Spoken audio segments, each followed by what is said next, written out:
नमस्कार दोस्तों, मैं डॉक्टर संजय सिंह आप सभी का हार्दिक स्वागत करता हूं आप सभी के पे YouTube channel doctor Sanjay Singh पर। और आज हम एक ऐसा विषय लेकर आए हैं जो विषय काफ़ी अक्सर लोगों से पूछा जाता है और हमसे भी यही सवाल पूछा जाता है। पेशेंट जो मरीज हैं वो हमारे पास आते हैं और हमसे बात करते हैं, कहते हैं किसी भी विषय पर, किसी भी बीमारी पर चर्चा करते हैं और कहते हैं डॉक्टर साहब मुझे ऐसा ऐसा हुआ है और ये समस्या हुई है, क्या इसका समाधान है? पहली बात तो डॉक्टर हैं तो समाधान के लिए ही बैठे हुए हैं। अब दूसरा सवाल होता है कि डॉक्टर साहब स्वस्थ हो जाएंगे, स्वस्थ करने के लिए ही बैठते हैं डॉक्टर। अब तीसरा सवाल होता है कि डॉक्टर साहब फिर दोबारा बीमारी तो नहीं आएगी, दोबारा बीमार तो नहीं होंगे? तो उनको मेरा यही जवाब है कि कैसे हो सकता है, कौन गारंटी ले सकता है कि दोबारा बीमारी नहीं आएगी किसी बीमारी से संबंधित? विधाता ने आपको बनाया है, उसकी गारंटी नहीं ले पाए हैं वो विधाता। आप में डिफेक्ट आ रहा है, समस्या आ रही है, बीमारी आ रही है, तमाम प्रकार की बीमारियां हो रही हैं। तो जो ऊपर वाला विधाता है, जिसने बनाया है, जो प्रकृति है जिसने बनाया है, उसमें डिफेक्ट आ रहा है और आप चाहते हैं कि डॉक्टर पूरी गारंटी ले ले। डॉक्टर विधाता नहीं है, भगवान नहीं है, सृष्टि का रचयिता रचनाकार नहीं है और आप उससे गारंटी मांगते हैं। और भगवान के मंदिर में जाके आप रोते हैं, आलाप करते हैं। अरे जिसने आपको बनाया है वो आपकी गारंटी नहीं ले रहे हैं और आप डॉक्टर से गारंटी मांगते हैं। कैसी मूर्खतापूर्ण बातें करते हैं।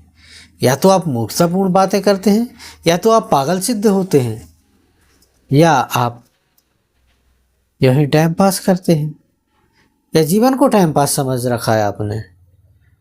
इसमें से कुछ ना कुछ तो ऐसा है जो आप ऐसा सवाल करते हैं, क्योंकि ये सवाल बेहुदा सवाल है, बेतुका सवाल है कि डॉक्टर साहब मैं कभी बीमार तो नहीं होऊंगा। फिर एक सज्जन पुरुष मेरे पास आए और उनको दाद हो रहा था और मेरे से बोले सर मुझे फंगल इन्फेक्शन है, दाद है या जो भी है, एक बार देख लीजिए, इसमें बहुत ज़्यादा खुजली हो रही है और मुझे लगता है दाद है। उन्होंने ऐसा बताया और मैंने देखा तो हाँ था, उसमें दाद था।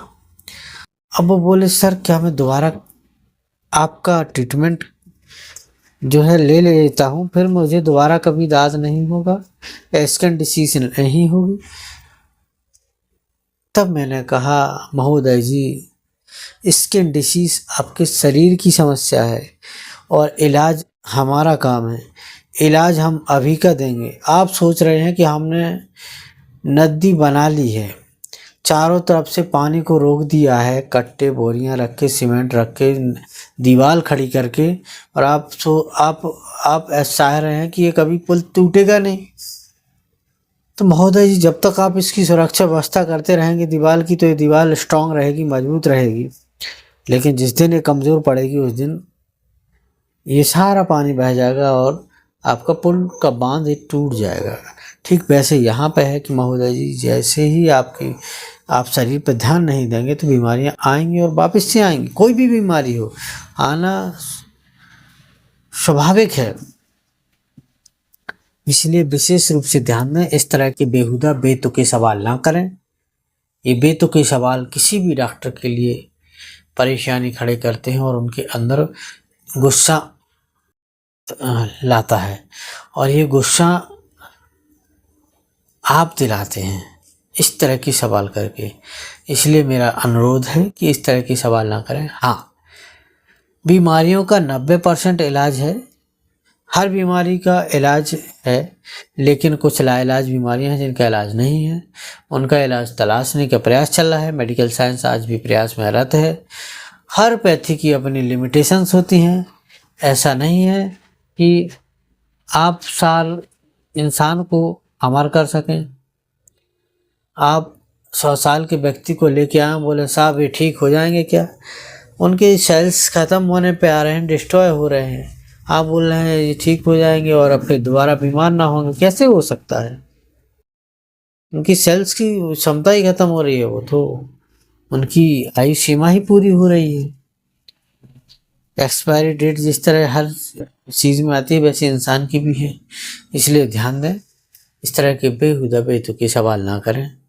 अब मैं बात एक और रखना चाहूँगा कि जितने भी जल्दी हो सके किसी बीमारी का समय से इलाज कराएं।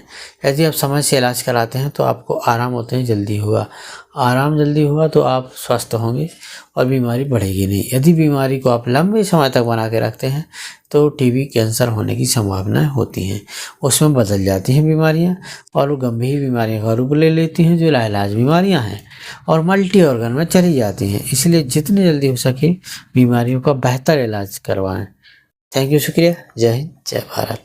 यदि किसी को ठेस पहुंची हो तो कृपया कर इस बात को ध्यान दें कि इस प्रकार की सवाल ना करें, दोबारा ठेस पहुंचाने की संभावना कोई कोशिश ना करें आप। धन्यवाद।